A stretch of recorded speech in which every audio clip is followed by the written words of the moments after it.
उत्तर प्रदेश की लगभग 70% जनसंख्या ग्रामीण क्षेत्रों में निवास करती है। इनके विकास के लिए सरकार अनेक प्रयास कर रही है ना। तो देखिए 70% जो जनसंख्या है उत्तर प्रदेश की, ये ग्रामीण क्षेत्रों में निवास करती है और इनके विकास के लिए सरकार समय समय पर अलग अलग योजनाएं इन तक पहुंचाती है ताकि इनका विकास हो सके। इसके लिए किसानों की आय में वृद्धि से लेकर ग्रामीण विकास कार्यक्रम, गरीबी उन्मूलन कार्यक्रम के माध्यम से गरीबों को सीधे लाभ पहुंचाने के लिए विभिन्न क्षेत्रीय विकास योजनाएं व प्रदेश सरकार के द्वारा योजनाएं लाई जाती हैं। ठीक है, तो योजनाओं का जो मुख्य उद्देश्य होता है, जो ग्रामीण क्षेत्र में लोग निवास करते हैं उनका विकास करना, इसके अलावा गरीबी उन्मूलन करना, किसानों की आय में वृद्धि करना।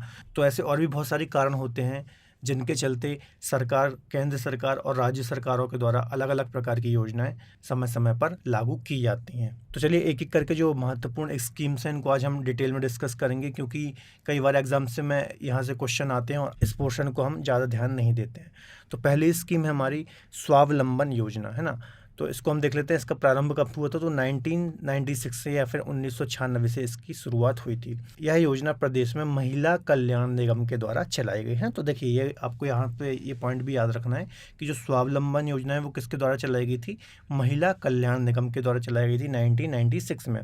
इसका उद्देश्य क्या था, तो आर्थिक रूप से निर्बल ग्रामीण एवं शहरी क्षेत्र की जो महिलाएं हैं इनको विभिन्न प्रकार के पारंपरिक व गैर पारंपरिक ट्रेंड में निःशुल्क प्रशिक्षण प्रदान कराए जाने के लिए इनके जो स्वैच्छिक संगठन है उनको धन उपलब्ध कराना। ठीक है, तो खासतौर पर जो महिलाएं होती हैं ग्रामीण और शहरी क्षेत्र की, तो इनको पारंपरिक और गैर पारंपरिक जो ट्रेंड है इनका निःशुल्क प्रशिक्षण दिया जाए, है ना। और जो स्वैच्छिक संगठन है इनको धन उपलब्ध कराना इसका कार्य है। ठीक है, तो आपको ईयर भी याद रखना है। इसके अलावा महिला कल्याण निगम के द्वारा ये स्कीम चलाई गई। ठीक है, और इसका उद्देश्य क्या था, तो ये भी, ये तीनों पॉइंट आपको याद होने चाहिए। स्वर्ण जयंती ग्राम स्वरोजगार योजना। ठीक है, तो इसका प्रारंभ कब से हुआ था, 1999 से हुआ था। इसका उद्देश्य क्या था, इसका ये उद्देश्य था बीपीएल परिवारों को गरीबी रेखा से ऊपर उठाने के लिए छोटे छोटे उद्योगों की स्थापना के लिए सहयोग करना। ठीक है, तो काफ़ी इंपॉर्टेंट योजना है। 1999 में इसकी शुरुआत हुई थी। इसका उद्देश्य क्या है, तो जो बीपीएल बिलो पॉवर्टी लाइन के जो परिवार होते हैं, है ना, इनको गरीबी रेखा से ऊपर उठाने के लिए छोटे छोटे उद्योगों की स्थापना करना इस योजना का उद्देश्य था। अगली योजना है शिक्षा मित्र योजना। ठीक है, तो इसको देख लेते हैं। इसका आरंभ हुआ था 2000 और 2001 में। इसका उद्देश्य क्या था, प्रदेश में शिक्षा के स्तर को ऊंचा उठाना। तो शिक्षा मित्र योजना आप नाम से गैस कर सकते हैं, एजुकेशन से रिलेटेड ही होगी। तो शिक्षा के स्तर को ऊंचा उठाना इसका उद्देश्य था। 2000 और 2001 से ये स्टार्ट हुई थी। देखिए किसी भी योजना में आपको एक तो ईयर याद रखना है, इसके अलावा उसका उद्देश्य याद रखना है। मैक्सिमम क्वेश्चन यहीं से आपके बनते हैं। ठीक है, और जितनी भी योजनाएं मैंने यहाँ पर कवर की हुई हैं इनसे ऑलरेडी एग्जाम्स में अलग अलग टाइम पे क्वेश्चन आए हुए हैं और आगे भी यहाँ से एग्जाम में क्वेश्चन आने की संभावना है। तो आप इनको ध्यान से पढ़ते जाइए। तो अगला पॉइंट है, इसकी शुरुआत प्रदेश के पूर्व मुख्यमंत्री कल्याण सिंह के समय में की गई थी। ठीक है, तो कल्याण सिंह के समय में इसकी शुरुआत हुई थी। अगली योजना है स्वयं सिद्धा योजना। तो इसका प्रारंभ हुआ था 2002 से। देखिए ये मैंने जितनी भी योजनाएं ली हैं ईयर वाइज ली हैं, जैसे 1999, फिर 2000, 2002, है ना। तो ईयर वाइज ये आपको पूरी योजना मैं यहाँ पर बताऊँगा।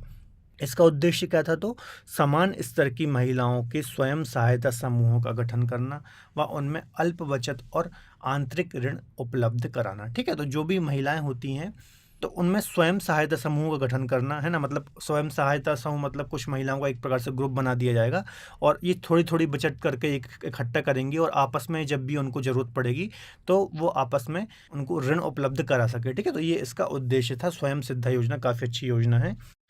यह महिलाओं से संबंधित योजना है। ठीक है, तो जैसा कि अभी मैंने बताया महिलाओं से संबंधित योजना थी ये। स्वधार योजना, इसका प्रारंभ कब से हुआ था, तो 2001-2002 से इसकी स्टार्टिंग हुई थी। इसका उद्देश्य था इस योजना के तहत निराश्रित जेल एवं वेश्यावृत्ति से अवमुक्त महिलाओं को गृह आश्रय उपलब्ध कराकर उन्हें चिकित्सा और विधि सहायता, प्रशिक्षण एवं आर्थिक सहायता प्रदान कर आत्मनिर्भर बनाना। ठीक है, तो जो भी महिलाएं जो जेल से छूटी हुई हैं या फिर वेश्यावृत्ति से मुक्त हुई हैं, है ना, ऐसी महिलाओं को क्या करना, इनका पुनरुद्धार करना एक प्रकार से, है ना। तो ऐसी महिलाओं को एक तो क्या करना, उनको चिकित्सा और विधि सहायता उपलब्ध कराना, इसके अलावा आर्थिक सहायता उनको दे करके उनको आत्मनिर्भर बनाना, कोई स्किल्स सिखाना। तो इन सब से रिलेटेड थी स्वधार योजना। ठीक है, तो आपको याद रखना है, ये 2 पॉइंट याद रखना है। जेल और वेश्यावृत्ति से जो भी महिलाएं मुक्त हुई हैं उनके लिए ये योजना लाई गई थी। अगली योजना है वंदे मातरम योजना। तो इसका प्रारंभ कब से हुआ था, तो 2004 से इसका प्रारंभ हुआ था। इसका उद्देश्य क्या था, तो इस योजना के तहत गर्भवती महिलाओं को निःशुल्क उपचार उपलब्ध कराना इसका उद्देश्य था। ठीक है, तो वंदे मातरम स्कीम 2004 से स्टार्ट हुई और जो भी गर्भवती महिला होते हैं उनको निःशुल्क उपचार उपलब्ध कराना, है ना, क्योंकि आप देखते होंगे खासतौर पर ग्रामीण क्षेत्रों में जो गर्भवती महिलाएं होती हैं उनका बहुत अच्छी तरीके से वो अपने आप का ख्याल नहीं रख पाती हैं ना, तो इसके चलते इस योजना को लॉन्च किया गया था। अगली योजना है परिवार नियोजन बीमा योजना, है ना, तो ये कब से प्रारंभ हुई, तो 30 दिसंबर 2005 से यह योजना लागू हुई थी। इसका उद्देश्य क्या था, तो इस योजना के तहत नसबंदी कराने के दौरान महिला की मृत्यु होने पर 1 लाख रुपए तक की राशि का मुआवजा देकर बीमा सुरक्षा प्रदान करना। ठीक है, तो इस योजना के तहत क्या था, जो आपको पता होगा महिलाएं जब नसबंदी कराती हैं फिर अपना ऑपरेशन कराती हैं तो उसके दौरान यदि महिला की मृत्यु हो जाती है तो उनको 1 लाख रुपए सरकार प्रदान करेगी इस योजना के तहत, है ना। तो 30 दिसंबर 2005 से ये योजना स्टार्ट हुई थी। इसके अलावा परिवार नियोजन क्या होता है, तो देखिए परिवार नियोजन क्या होता है, इसके अंतर्गत परिवार की आय हो गई, है ना, माता का स्वास्थ्य क्या था या फिर माँ का स्वास्थ्य कैसा है, ठीक है, इसके अलावा आपके जो बच्चे हैं उनका पालन पोषण कर सकते हैं नहीं कर सकते, उनको किस लेवल की शिक्षा प्रदान कर सकते हैं, तो इन सब चीज़ों को ध्यान में रखते हुए सही समय पर, है ना, एक आदर्श संख्या में बच्चों को जन्म देना ही परिवार नियोजन होता है। ठीक है, मतलब मान लीजिए आप एक बच्चे को एक अच्छी शिक्षा दे सकते हैं, अच्छा उसका पालन पोषण कर सकते हैं, तो आप एक ही बच्चे को जन्म दीजिए, 2 को कर सकते हैं तो 2 को आप दे सकते हैं। तो चलिए अगली योजना है पंचायत मित्र योजना। तो इसका प्रारंभ कब से हुआ था, तो 2 फरवरी 2006 से ये योजना स्टार्ट हुई थी। इसका उद्देश्य क्या है, तो राज्य सरकार द्वारा ग्राम पंचायतों में प्रशासनिक व लेखा संबंधी कार्यों के लिए यह योजना लाई गई थी। ठीक है, तो ग्राम पंचायतों से संबंधित ये योजना है पंचायत मित्र योजना, आप नाम से ही समझ जाएंगे। ठीक है, तो इसका उद्देश्य क्या था, प्रशासनिक व लेखा संबंधी कार्यों के लिए ये योजना लाई गई थी। अगली योजना है राजीव गांधी किशोरी बालिका सशक्तिकरण योजना। तो इसका प्रारंभ 2010 से हुआ था। इसके अलावा इसका उद्देश्य क्या था, तो इस योजना के तहत जो गरीबी रेखा से नीचे की लड़कियां हैं, बीपीएल वाली लड़कियां हैं, तो इनका 11 से 18 वर्ष की जो बीच की किशोरियां स्कूल नहीं जाती हैं उनको पोषण, स्वास्थ्य, घरेलू प्रबंधन एवं जीवन कौशल संबंधी शिक्षा देना तथा प्राथमिक स्वास्थ्य केंद्र के बारे में जानकारी देना। ठीक है, तो देखिए नाम से आपको समझ में आ रहा होगा, राजीव गांधी किशोरी बालिका सशक्तिकरण योजना, मतलब किशोरियों का सशक्तिकरण करना, है ना। तो जो भी 11 से 18 वर्ष के बीच की किशोरियां हैं जो स्कूल नहीं जाती हैं, जिन्होंने स्कूल जाना छोड़ दिया है, उनको स्वास्थ्य से रिलेटेड, पोषण से रिलेटेड, इसके अलावा घरेलू प्रबंधन से रिलेटेड, जीवन कौशल से रिलेटेड उनको शिक्षा देना और प्राथमिक स्वास्थ्य केंद्र के बारे में जानकारी देना, ये इस योजना का उद्देश्य था। ठीक है, अब देखिए इसमें आपको एज पूछ सकता है कि किस एज की किशोरियों के लिए योजना लाई गई थी, तो 11 से 18 वर्ष के लिए लाई गई थी और 2010 से ये स्टार्ट हुई। अगला पॉइंट है इसमें, यह योजना 11 से 18 वर्ष की किशोरी बालिकाओं के सर्वांगीण विकास करते हुए किशोरी शक्ति योजना तथा न्यूट्रिशन प्रोग्राम फॉर गर्ल्स योजना को सम्मिलित करते हुए प्रारंभ की गई थी। ठीक है, तो ये 2 योजनाएं थी, किशोरी शक्ति योजना और न्यूट्रिशन प्रोग्राम फॉर गर्ल्स योजना, इनको सम्मिलित करके ये योजना को प्रारंभ किया गया था। इसे 22 जिलों में या 22 जनपदों में पायलट प्रोजेक्ट के रूप में प्रारंभ किया गया था। ठीक है, तो ये सारी डिटेल आपको याद रखनी है, इम्पॉर्टेंट है। चलिए अगली योजना है निवेश मित्र योजना। तो इसका प्रारंभ कब से हुआ था, तो 2009 से इसका प्रारंभ हुआ था। इसका उद्देश्य क्या था, इस योजना के तहत उद्योगों को बढ़ावा देने के लिए आवश्यक स्वीकृति, अनापत्ति निस्तारण एवं प्रमाण पत्रों की समयबद्ध निस्तारण करने हेतु ऑनलाइन व्यवस्था कराना। ठीक है, इसका मतलब सीधा से ये है कि आप देखते होंगे उद्योगों को जब भी आप कुछ स्टार्ट करते हैं तो बहुत सारी उसमें फॉर्मेलिटीज़ लगती हैं। ठीक है, तो उनको इजी करने के लिए पूरी व्यवस्था को ऑनलाइन किया गया था। ठीक है, तो 2009 से ये स्टार्ट हुई थी निवेश मित्र योजना, उद्योगों को बढ़ाने के लिए। अगली योजना है राष्ट्रीय शहरी आजीविका मिशन योजना। तो ये योजना कब से स्टार्ट हुई, 1 अप्रैल 2014 से इस योजना को स्टार्ट किया गया। इसका उद्देश्य क्या था, तो इस योजना के तहत नगरीय क्षेत्र के निर्धन बेरोजगारों को स्वरोजगार और कौशल के आधार पर वेतन युक्त रोजगार के अवसर का लाभ उठाने में सक्षम बनाकर उनकी गरीबी और असुरक्षा को दूर करना। ठीक है, तो कुल मिलाकर जो बेरोजगार होते हैं, नगरीय क्षेत्र के गरीब बेरोजगार होते हैं, तो उनको कौशल सिखाना, स्किल्स सिखाना और उनको रोजगार के अवसर प्रदान करना, ये सब इस योजना के उद्देश्य थे। राष्ट्रीय शहरी आजीविका मिशन, है ना। देखिए, तो आप थोड़ा नाम से रिलेट करके यदि इन योजनाओं को याद करेंगे तो बहुत इजी हो जाएगा, बस आपको डेट याद करनी पड़ेगी। जैसे देखिए नाम में ही है राष्ट्रीय शहरी आजीविका मिशन, जीविका चलाने के लिए, तो ये आप ऐसा रिलेट करके याद कर सकते हैं चीज़ों को, आसानी से चीज़ें याद हो जाएंगी। अगली योजना है ग्रामीण पेयजल आपूर्ति एवं स्वच्छता परियोजना। तो इसका प्रारंभ कब से हुआ था, 14 जून 2014 से ये योजना स्टार्ट हुई। इसका उद्देश्य क्या था? तो इस योजना के तहत ग्रामीण क्षेत्रों में पेयजल की सुविधा उपलब्ध कराना तथा स्वच्छता को बढ़ावा देना इसका उद्देश्य था। यह विश्व बैंक एवं भारत सरकार द्वारा सहायता प्राप्त परियोजना है ना। तो यहाँ से कई बार इस प्रकार का क्वेश्चन आ जाता है कि जो ग्रामीण पेयजल आपूर्ति एवं स्वच्छता परियोजना है यह किसकी सहायता से चलाई जा रही है? तो आपको याद रखना है विश्व बैंक है ना, वर्ल्ड बैंक और भारत सरकार की सहायता से ये चलाई जा रही है। चलिए आप मुझे कमेंट में बताइए विश्व बैंक की स्थापना कब हुई थी और इसका मुख्यालय वर्तमान में कहाँ है? तो इसका आप मुझे कमेंट में जरूर आंसर दीजिए। चलिए, इसे पायलट प्रोजेक्ट के रूप में प्रदेश के प्रयागराज सहित 10 जिलों में प्रारंभ किया गया। ठीक है, तो इसको भी पायलट प्रोजेक्ट के तहत 10 जिलों में प्रारंभ किया गया। अगली परियोजना है मैत्री परियोजना। तो इसका प्रारंभ 2013 से हुआ। इसका उद्देश्य क्या था? तो बौद्ध पिररथ के अंतर्गत प्रदेश में आने वाले जिलों जैसे सारनाथ, देवरिया, मऊ, कुशीनगर, श्रावस्ती, सिद्धार्थनगर, कौशाम्बी आदि का विकास करना है ना। तो जो भी बौद्ध से रिलेटेड जो महत्वपूर्ण जिले हैं या फिर क्षेत्र हैं ना, उनका विकास करना इस योजना का उद्देश्य था। यह योजना जापान की सहायता से संचालित है। तो ये भी काफ़ी इंपॉर्टेंट पॉइंट हो जाता है, सीधा सा एग्जाम में क्वेश्चन आ जाएगा इनमें से कौन सी योजना जापान की सहायता से प्रचलित योजना है ना। तो आपको याद रखना है। अगली योजना है पावरलूम बुनकरों को सब्सिडी योजना। ठीक है, तो देखिए इसमें क्या था, ये 3 दिसंबर 2019 से ये योजना स्टार्ट हुई। इसका उद्देश्य क्या था? तो इस योजना के अंतर्गत प्रत्येक पावरलूम को प्रति माह 120 यूनिट और बड़े जो पावरलूम है उनको 240 यूनिट 3.50 या फिर आप बोले 3.5 रुपए की प्रति यूनिट की दरों से सब्सिडी दी जाएगी। ठीक है, तो जो छोटे और बड़े पावरलूम हैं उनको इलेक्ट्रिसिटी की दरों में छूट देना इस योजना का उद्देश्य था। अगली योजना है मुख्यमंत्री शिशुता प्रोत्साहन योजना। चलिए इसको देख लेते हैं। तो इसकी घोषणा कब हुई? तो 18 फरवरी 2020 को इसकी घोषणा हुई। उद्देश्य क्या था? तो प्रदेश के युवाओं को रोजगार का प्रशिक्षण तथा रोजगार कार्यों में लगाया जाएगा, है ना। इस योजना के अंतर्गत क्या होगा, युवाओं को एक तो रोजगार के लिए प्रशिक्षण दिए जाएंगे और रोजगार कार्यों में भी इनको लगाया जाएगा। इस योजना के अंतर्गत प्रशिक्षण की अवधि कितनी होगी? तो 3 माह होगी। 3 माह के लिए प्रशिक्षण दिया जाएगा रोजगार से रिलेटेड।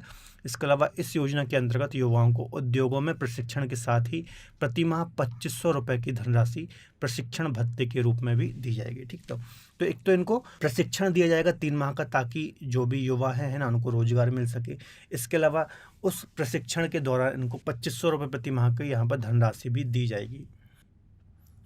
चलिए अगली योजना है मुख्यमंत्री कृषक दुर्घटना कल्याण योजना। तो इसकी घोषणा कब हुई? तो 21 जनवरी 2020 को इसकी घोषणा की गई। इसका उद्देश्य क्या था? प्रदेश सरकार द्वारा राज्य के कृषकों की दुर्घटनावश मृत्यु हो जाने और दिव्यांग हो जाने की स्थिति में इनको सामाजिक सुरक्षा प्रदान करना। ठीक है, तो किसानों से रिलेटेड है, नाम से ही आप समझ जाएंगे, है ना। यदि कोई किसी किसान की दुर्घटना में मृत्यु हो जाती है या फिर दुर्घटना में वो दिव्यांग हो जाता है तो उनकी मदद के लिए योजना लाई गई थी 2020 में, है ना। तो इसमें क्या कहा गया था, किसानों की यदि दुर्घटनावश मृत्यु हो जाती है और वो यदि दिव्यांग होते हैं तो उनको सुरक्षा प्रदान करना इस योजना का उद्देश्य था। आयु 18 से 70 वर्ष तक की आयु के किसान इसमें पात्र होंगे। ठीक है, तो एज भी आपको याद रखना है। यह योजना 100% राज्य सरकार द्वारा वित्त पोषित है, जो कि जिलाधिकारियों के माध्यम से संचालित की जा रही है। ठीक है, तो पूरी ये 100% इसमें जो लाभ मिलेगा वो राज्य सरकार के द्वारा ही मिलेगा, है ना। इसके अलावा जिलाधिकारियों के माध्यम से ये पूरी संचालित है। पहले इस योजना का नाम मुख्यमंत्री कृषक दुर्घटना बीमा योजना था। ठीक है, पहले इसका नाम क्या था? मुख्यमंत्री कृषक दुर्घटना बीमा योजना। वर्तमान में क्या है? मुख्यमंत्री कृषक दुर्घटना कल्याण योजना। दुर्घटना में मृत्यु होने की स्थिति में 5 लाख रुपए की राशि प्रदान की जाएगी, जबकि दिव्यांग यदि हैंडीकैप हो जाते हैं तो 2 लाख रुपए का यहाँ पर मुआवजा दिया जाएगा। ठीक है, तो ये आपको राशि भी याद रखना है। यदि मृत्यु हो जाती है तो 5 लाख रुपए और यदि दिव्यांग हो जाते हैं तो आप 2 लाख रुपए की राशि इसमें दी जाएगी। अगली योजना है मुख्यमंत्री पर्यटन संवर्धन योजना। तो इसकी घोषणा 21 जनवरी 2020 को की गई थी। इसका उद्देश्य क्या था? तो इस योजना के तहत प्रदेश के धार्मिक, आध्यात्मिक, प्राचीन, सांस्कृतिक तथा प्राकृतिक स्थलों कि सतत विकास एवं संवर्धन के लिए प्रत्येक क्षेत्र में एक पर्यटन स्थल विकसित किया जाएगा। ठीक है, तो जो भी क्षेत्र, चाहे वो धार्मिक हो, आध्यात्मिक हो, प्राचीन हो, सांस्कृतिक हो, प्राकृतिक हो, इन सभी जगह पर क्या किया जाएगा? एक पर्यटन स्थल के रूप में यहाँ पर विकास किया जाएगा इन क्षेत्रों में। पर्यटन केंद्र का चयन संबंधित विधायक एवं जिलाधिकारी की संस्तुति के आधार पर किया जाएगा। ठीक है, तो जो इसका चयन होगा वो किस आधार पर होगा, वहाँ के जो विधायक हैं और जो जिलाधिकारी हैं उनकी संस्तुति के आधार पर ही इसका चयन किया जाएगा। अगली योजना है स्कीम फॉर एडोलसेंट गर्ल्स योजना। इसकी घोषणा कब से हुई थी, तो 21 फरवरी 2019 से इसकी घोषणा हुई थी। इसके अलावा इसका उद्देश्य क्या है, तो इस योजना के तहत 11 से 14 वर्ष की उम्र की लड़कियां जिन्होंने की पढ़ाई छोड़ दी है और उनके उचित पोषण तथा विशेष देखभाल के लिए ये कदम उठाए जाएंगे। ठीक है, तो जो 11 से 14 वर्ष की किशोरियां हैं या फिर लड़कियां हैं जिन्होंने पढ़ाई छोड़ दिया है, तो ठीक है, तो उनके उचित पोषण और उनकी देखभाल से रिलेटेड ये योजना थी जिसे 2019 में लागू किया गया था। इस योजना के अंतर्गत पूरे प्रदेश में वीरांगना दल का भी गठन किया गया था। तो एग्जाम में ऐसा भी क्वेश्चन बन सकता है, किस योजना के तहत प्रदेश में वीरांगना दल का भी गठन किया गया, तो स्कीम फॉर एडोलसेंट गर्ल्स योजना के तहत किया गया। चलिए अगली योजना है बाबा साहब अम्बेडकर रोजगार प्रोत्साहन योजना। तो इसकी घोषणा 11 नवंबर 2019 को की गई थी। इसका उद्देश्य क्या था, तो इस योजना के तहत ग्रामीण क्षेत्रों में नवयुवकों को उद्यमिता की ओर उन्मुख करना तथा स्थानीय संसाधनों को विकसित कर रोजगार उपलब्ध कराना, साथ ही ग्रामीण आबादी का शहरी क्षेत्रों की ओर पलायन रोकना इसका उद्देश्य था। ठीक है, तो देखिए जो भी ग्रामीण क्षेत्रों के नवयुवक हैं ना, उनको नए नए स्टार्टअप स्टार्ट करने के लिए प्रोत्साहित करना। इसके अलावा जो स्थानीय संसाधन है उनका विकास करना ताकि रोजगार के साधन उपलब्ध हो सकें। इसके अलावा ग्रामीण आबादी जो कि तेज़ी से शहरों की ओर पलायन कर रही है रोजगार और अन्य कारणों से, तो उनको भी रोकना इस योजना का उद्देश्य था। तो काफ़ी महत्वपूर्ण और अच्छी योजना है ना, जो कि 2019 में लागू की गई थी।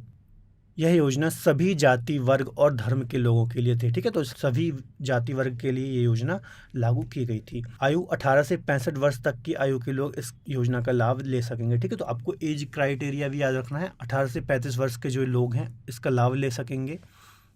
अगली योजना है नया सवेरा योजना। तो इसकी घोषणा 16 जून 2017 को की गई थी। उद्देश्य क्या था, तो इस योजना के तहत श्रमिक बच्चों की पहचान करके उन्हें बाल श्रम से मुक्ति दिलाना और उनका सामाजिक शिक्षण और नैतिक विकास करना इस योजना का उद्देश्य था, है ना। तो ऐसे बच्चे जो कि आप देखते होंगे दुकानों में कार्य करते हैं, फैक्ट्रियों में कार्य करते हैं, ठीक है, तो उनकी पहचान करके उनको वहाँ से मुक्त करना और उनको सामाजिक शैक्षणिक और नैतिक उनका विकास करना इस योजना का उद्देश्य था, नया सवेरा योजना। यह योजना प्रदेश सरकार के श्रम विभाग के द्वारा संचालित की गई। ठीक है, तो ये आपको विभाग भी याद रखना है, श्रम विभाग के द्वारा ये लॉन्च की गई थी। अगली योजना है कन्या सुमंगला योजना। तो इसकी घोषणा 25 अक्टूबर 2019 को की गई थी। इसका उद्देश्य क्या था, तो इस योजना के तहत प्रदेश में बेटी के पैदा होने से लेकर उसकी स्नातक की शिक्षा पूरी होने तक चरणबद्ध तरीके से वित्तीय सहायता उपलब्ध कराना इसका उद्देश्य था। ठीक है, तो बेटी के जन्म से लेकर के जब तक उसकी स्नातक की पढ़ाई पूरी नहीं हो जाती तब तक उसको वित्तीय सहायता प्रदान करना इस योजना का उद्देश्य था। इस योजना का संचालन महिला कल्याण विभाग के द्वारा किया गया है ना, तो आपको पता ही होगा, इसमें आपको कुछ रटने की जरूरत तो है नहीं। इसमें बेटी के जन्म से लेकर स्नातक की पढ़ाई होने तक 6 चरणों में 25,000 रुपये की राशि प्रदेश सरकार के द्वारा दी जाएगी। ठीक है, तो इसमें जब बेटी का जन्म होगा और स्नातक की जब तक वो पढ़ाई कंप्लीट करेगी तो 6 चरणों में ये पैसा दिया जाएगा। 25,000 रुपये की राशि इसमें प्रदेश सरकार के द्वारा दी जाएगी। यह योजना का लाभ किसी परिवार की अधिकतम 2 बच्चियों को ही दिया जाएगा। ठीक है, तो मैक्सिमम 2 बच्चियों को ही यहाँ पर लाभ मिल सकेगा किसी भी परिवार की। इस योजना का लाभ लेने के लिए परिवार की अधिकतम वार्षिक आय 3 लाख रुपए होनी चाहिए। ठीक है, तो 3 लाख रुपए तक जिसकी आय है उनको ही ये लाभ मिल पाएगा, उससे ज़्यादा आय वाले परिवारों को ये लाभ नहीं मिल पाएगा। अगली योजना है न्याय ग्राम परियोजना। तो इसकी घोषणा हुई थी 16 दिसंबर 2017 में इसकी घोषणा हुई थी। इसका उद्देश्य क्या था, तो इस योजना के तहत न्याय ग्राम परिषद में एक न्यायिक अकादमी की स्थापना करना इसका उद्देश्य था। ठीक है, तो ग्राम लेवल पर एक न्यायिक अकादमी स्थापना करना इस योजना का उद्देश्य था, न्याय ग्राम परियोजना के अंतर्गत। इस योजना की आधारशिला राष्ट्रपति के द्वारा इलाहाबाद उच्च न्यायालय में रखी गई थी। ठीक है, तो इसको स्टार्ट कब किया गया था, 2017 में इसको स्टार्ट किया गया था और राष्ट्रपति ने इसकी इलाहाबाद उच्च न्यायालय में इसकी नींव रखी थी। चलिए अगली योजना है एकीकृत बागवानी विकास मिशन योजना। तो इसका प्रारंभ 21 मई 2018 से हुआ था। उद्देश्य क्या था, तो इस योजना के तहत प्रदेश में बागवानी का विकास करना, हॉर्टिकल्चर जिसको हम बोलते हैं, आपने पढ़ा भी होगा, हॉर्टिकल्चर किससे रिलेटेड होता है, तो बागवानी से होता है। इस योजना में केंद्र सरकार और राज्य सरकार द्वारा वित्तीय सहायता प्राप्त होगी या फिर केंद्र और राज्य सरकार के द्वारा इस योजना को संचालित किया जाएगा। वर्तमान में इस योजना का संचालन प्रदेश के 45 जनपदों या फिर जिलों में किया जा रहा है। अगली योजना है पंडित दीनदयाल उपाध्याय किसान समृद्धि योजना। तो इसका प्रारंभ कब से हुआ था? 8 अगस्त 2017 से हुआ। इसका उद्देश्य क्या था? तो इसके तहत कृषि उत्पादन एवं उत्पादकता में वृद्धि करना एवं कृषकों की आय को बढ़ाना इस योजना का उद्देश्य था। तो उत्पादन बढ़ाना, उत्पादकता बढ़ाना, इसके अलावा कृषकों की आय में भी बढ़ोतरी करना इस योजना का उद्देश्य था। इस परियोजना के अंतर्गत सामुदायिक प्रकृति से संबंधित कार्य जैसे बांध निर्माण, संरक्षित जल निकासी हेतु नाले का निर्माण आदि में सामान्य कृषकों की भूमि शामिल है तो लाभार्थी के रूप में उन्हें भी शामिल किए जाने का प्रावधान किया गया। ठीक है, तो यदि आप कहीं मान लीजिए बांध बन रहा है या फिर कोई जल निकासी प्रोग्राम चल रहा है ना सरकार का, तो ऐसे में यदि कृषकों की भूमि आ रही है या फिर शामिल है तो उनको भी लाभ दिया जाएगा इस योजना के अंतर्गत। चलिए अगली योजना है मेजर ध्यानचंद्र विजय पथ योजना। तो इसका प्रारंभ कब से हुआ था? 28 अगस्त 2020 से इसका प्रारंभ हुआ था। इसका उद्देश्य क्या है? तो इस योजना के तहत प्रदेश के 19 अंतर्राष्ट्रीय खिलाड़ियों के घरों को पक्की सड़कों से जोड़ना, साथ ही भविष्य में इसमें और अधिक खिलाड़ियों को इस योजना से जोड़ना इसका प्रमुख उद्देश्य था। ठीक है, तो ऐसे खिलाड़ी जिन्होंने अंतर्राष्ट्रीय स्तर पर हमारे देश का प्रतिनिधित्व किया है तो इनके घरों को पक्की सड़कों से जोड़ना इस योजना का उद्देश्य था। अगली योजना है मुख्यमंत्री सक्षम सुपोषण योजना। तो 2021-22 करंट की ही योजना है। इसका उद्देश्य क्या था? तो इस योजना के तहत महिलाओं और बच्चों को कुपोषण की समस्या से दूर करना इसका उद्देश्य है। इस योजना के अंतर्गत सूखा राशन के साथ साथ आंगनवाड़ी केंद्रों पर पंजीकृत 5 से 6 वर्ष तक के कुपोषित बच्चों तथा एनीमिया ग्रस्त 11 से 14 वर्ष तक की स्कूल न जाने वाली बालिकाओं को अतिरिक्त पोषण प्रदान करना इसका उद्देश्य है। ठीक है, तो 5 से 6 वर्ष के जो भी बच्चे कुपोषित हैं, इसके अलावा 11 से 14 वर्ष के जो एनीमिया ग्रस्त बच्चे हैं, जो स्कूल नहीं जाने वाली बालिका है, इनको अतिरिक्त पोषण प्रदान करना इसका उद्देश्य था। चलिए अब कुछ अन्य महत्वपूर्ण योजना है उनको एक बार और हम देख लेते हैं, जो कि हम एक एक लाइन में यहाँ पर डिस्कस करेंगे। तो देखिए पहली योजना है किसान बही योजना, 1992 में आई थी। जोतों की जानकारी के लिए, जोतों की जानकारी से रिलेटेड ये योजना थी। अगली योजना है आश्रय बीमा योजना, अक्टूबर 2001 में आई थी। बेरोजगार कामगारों को सामाजिक सुरक्षा प्रदान करना इसका उद्देश्य था। एक योजना है कृषि श्रमिक सामाजिक सुरक्षा योजना, पेंशन तथा बीमा से संबंधित थी ये। एक है ग्रीन कार्ड योजना, 1985 में आई थी, परिवार नियोजन से संबंधित है। उद्योग बंधु योजना, इसको हमने पहले भी डिस्कस किया था उद्योगों वाले लेक्चर में, है ना। तो औद्योगिक इकाइयों की समयबद्ध स्थापना से रिलेटेड है ये योजना। एक है लखनऊ योजना, तो सड़कों से संबंधित है ये योजना। इसके अलावा एक है कल्प योजना, प्रारंभिक शिक्षा से रिलेटेड है ये योजना। किसान मित्र योजना 2001 में लाई गई थी, कृषि संबंधित जानकारी के लिए ये योजना लाई गई थी। एक जिला एक उत्पाद योजना, स्वदेशी और विदेश उत्पाद को प्रोत्साहन करने से संबंधित है ये योजना। एक है सबरी संकल्प योजना, कुपोषण को दूर करने से संबंधित है। समेकित बाल विकास परियोजना 1975 में आई थी। आंगनवाड़ी केंद्रों पर 3 से 6 वर्ष तक के बच्चों को स्कूल पूर्व शिक्षा प्रदान करना इसका उद्देश्य था। अगली योजना है अन्नपूर्णा योजना, 1999-2000 में आई थी। 60 वर्ष से ऊपर के जो निराश्रित हैं इनको 10 किलो गेहूं प्रति माह दिया जाना इसका उद्देश्य था। कस्तूरबा गांधी बालिका विद्यालय योजना 2004 में आई थी। अनुसूचित जाति जनजाति और पिछड़े वर्ग के जो बालिकाएं और ग्रामीण क्षेत्र के लोग हैं इनको शिक्षा प्रदान करना इसका उद्देश्य था।